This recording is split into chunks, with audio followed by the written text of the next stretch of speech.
Hey folks, Jimmy here, aka Palette of the Dead. Welcome back to the channel and welcome to the newest issue of Warhammer Age of Sigmar Spearhead magazine. Now, as per usual, with all these videos, if you like them and you like this type of content and you want to see more of it, obviously hit that like button. If you want to support the channel and you want to see more of this content on a very regular basis, obviously hit a good old subscribe. And last but not least, drop a comment down below. One, I love hearing about from you guys, and two, it goes a massive way to helping out the channel. So, this week we are on issue number 3 of Warhammer Age of Sigmar Spearhead magazine. This issue is a Stormcast Eternals issue. So, we have 5 push-fit Stormcast Eternal Liberators. Now, I must admit, I kind of like the Liberator minis. They're pretty decent. The old ones are a bit chunky and clunky and everything like that. These ones are a little nicer. They fit more in with like the Vindicators and Vindictors and Praetors and stuff like that we've had with the last edition of good old Age of Sigmar. And these new Liberators are pretty damn cool. The good thing with these minis are, one, they're push fit, so they're very straightforward and easy to build. 2, you have options. So there are a few options in terms of the hammer that can be utilised for certain minis, so you can change the poses a little tiny bit. You also have the option for each one of them to have either the helmet or no helmet. Personally, I like the helmet option because they are Liberators, even though they are a hero in their own right. The idea that they're kind of more your generic Stormcast Eternal foot soldiers, and they're all helmeted and a bit more kind of anonymous, is actually better, for my opinion anyway.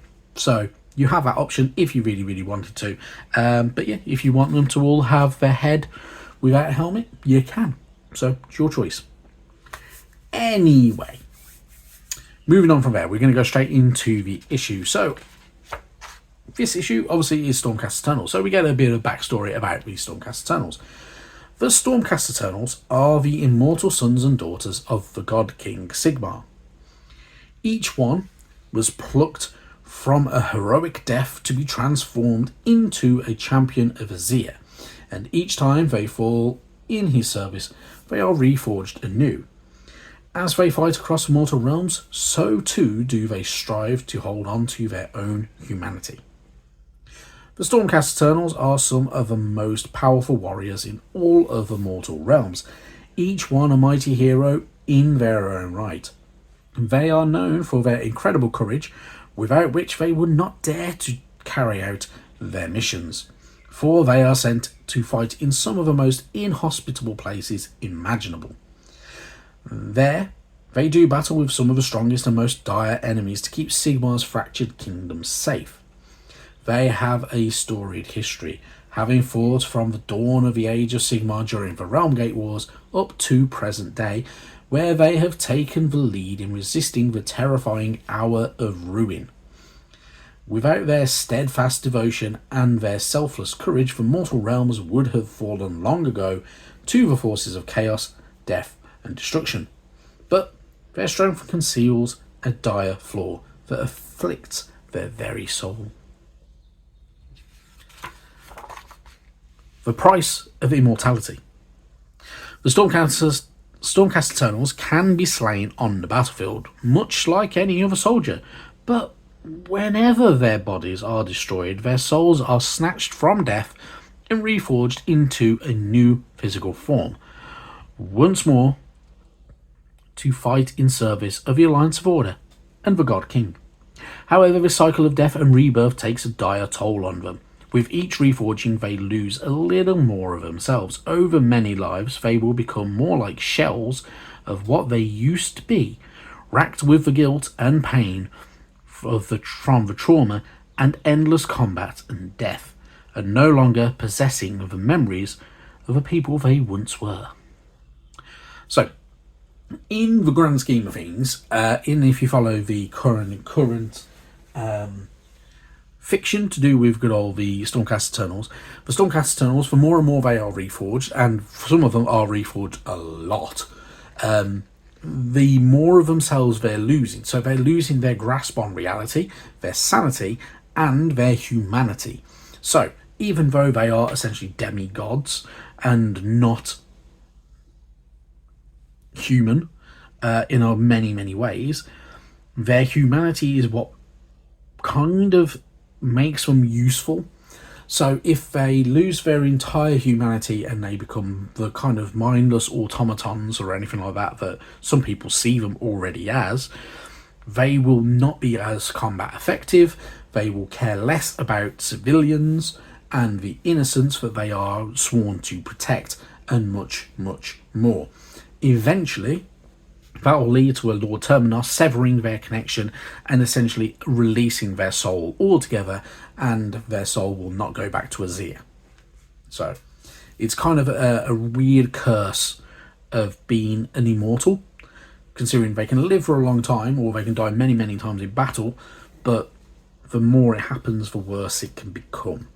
Which is why they brought in the idea of the memoriams and stuff like that, which are the humans' ancestors of the Stormcast Eternals, who have been brought to kind of buddy up with them and to kind of give them a bit of a tether to reality and such like. Anyway, rabbiting on a bit much there. The Storm's Eye. After countless deaths and countless reforgings, there is a final point of calm for a remade Stormcast Eternal. The mages of the Sacrosanct Chamber call this brief period the Storm's Eye. Therefore, the toll becomes too much for them to bear, and with each death and reforging, they become more like automata than people, as I just said. So basically, I've kind of covered that without realising it. The warriors of the Stormcast Eternals can be recovered from death, but they're not in touch by it.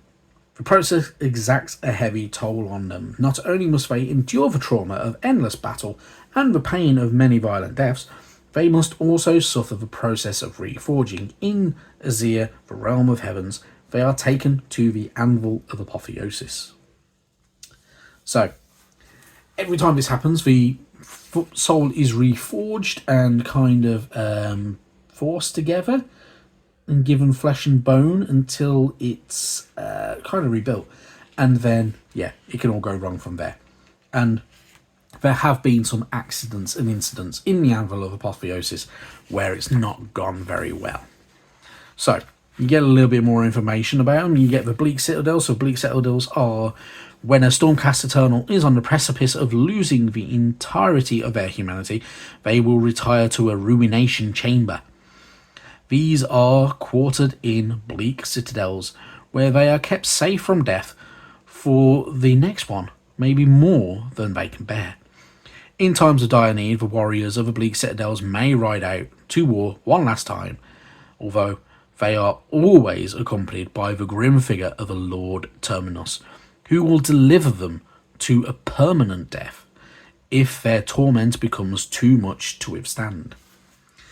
And that is completely different from the regular Stormkeeps. The Stormkeeps are these big citadels where these good old Stormcast Eternals essentially ride out from and stuff like that. So pretty cool. And it's pretty interesting. The Stormcast Eternal lore is actually really quite different and has some really good uniqueness to it, which I must admit I quite like. Some people find Stormcast really boring, but I actually do genuinely like them. Then you get a bit of information about Azir, the Celestial Realm. Azir is the mysterious and most beautiful realm of heavens. Unique among all the realms, it has not known the taint of chaos, nor do all factions have a presence here. It is a realm of order ruled over by Sigmar, called the God King, who presides over its many gleaming cities of high culture and its sublime citadels and temples. So, Azir is the unique realm of heavens, and it is pretty cool. And you get a bit more information, and you also get some information about the spearheads of the Stormcast Eternals here as well, which obviously goes very back to last week when we got information about the spearheads of the Skaven. So, pretty cool stuff. And very, very interesting as well. Moving on from there, we get our build guide for our Liberators. They are push fit minis. You do not need glue. You will need clippers. You may need to trim the little tabs off and stuff like that, and make some minor adjustments to get them to fit perfectly. But they are really, really cool. And I must admit, I might be a little bit biased. I do like Stormcast Eternals. I think they're really, really good. Personally, my Stormcast Eternal collection is very, very Lions of Sigmar. So it's more purple and gold than good old the gold and blue that is regular. But they're really cool, and I think they're enjoyable. So, yeah. But there's a nice simplicity to Stormcast Eternals, which is kind of exactly like the Space Marines in 40k.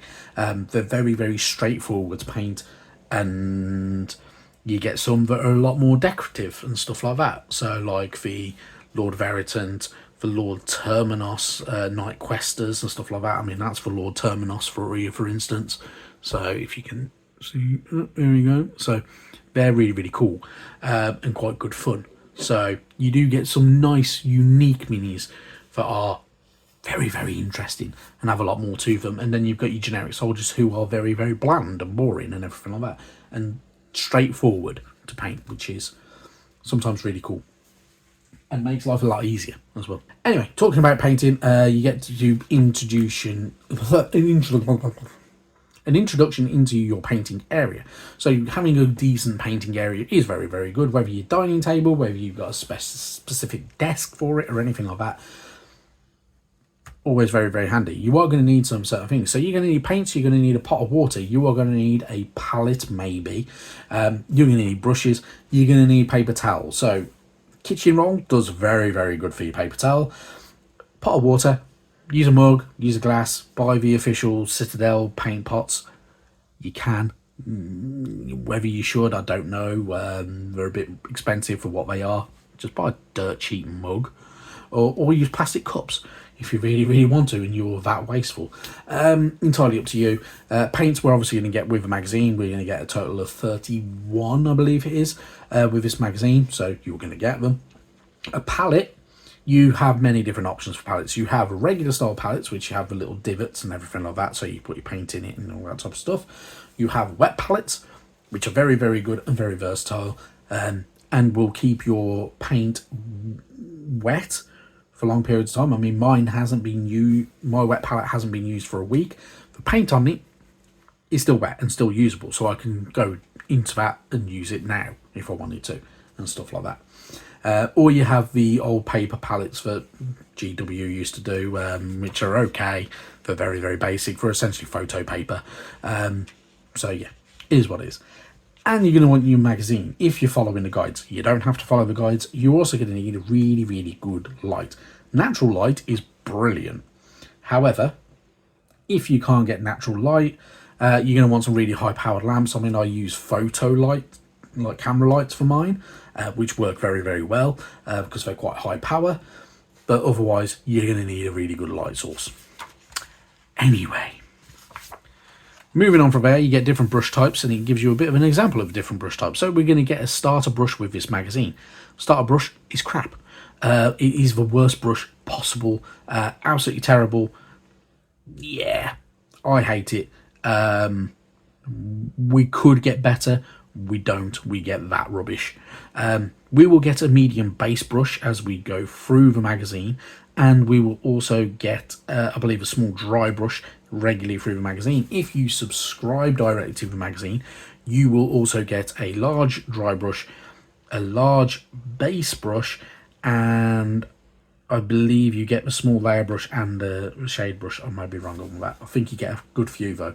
But all of us get a texture spreader because yeah, we need them, and I've got a collection of about 8 of them because I need more apparently. Anyway, rabbiting on. Obviously, we've got new units to utilise, so we're going to get more information about how to utilise those with the magazine. So it's going to walk us through how to utilise those chappies in battles, and it gives us that kind of walkthrough, including that bit of a war scroll, the war scroll for rat ogres, and it's all about beating the hell out of each other and learning your roles and how to utilise save rolls, and and everything like that. So, yeah, you get to have a bit of fun with that. And you get a little tutorial battle as well for Warp Fury, which, you know, you put in your Liberators against Rat Ogres. Rat Ogres got the size advantage, but Stormcasts are pretty tough. So, you know, have a bit of fun with it, enjoy it, keep going with it, and yeah, you should enjoy it. So, it should be good fun. Moving on from there. Issue 4. Issue 4 is our first of many paint issues. So, we get Retributor armor and a Bad and Black. A Bad and Black is a very, very good base coat. However, painting it on over large flat areas, I do not agree with. Spray paint is far, far better. Retributor armor, a very, very nice gold colour, which is very, very handy for Stormcast Eternals, and gold trim on many other factions that we'll get later on, and so on. We also get our starter brush, which as I've said, is absolutely terrible. It's a rubbish brush. It has to be one of the worst brushes I have ever used. I have bought dirt cheap ones from Amazon that are better than that. So, you know, up to you.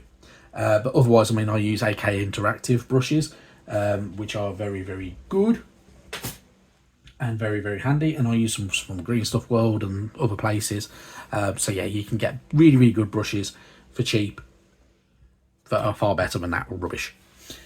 Anyway, that is more than enough from me. Thank you so much for watching. And obviously, come back next week. We'll have issue number 4 of Spearhead magazine.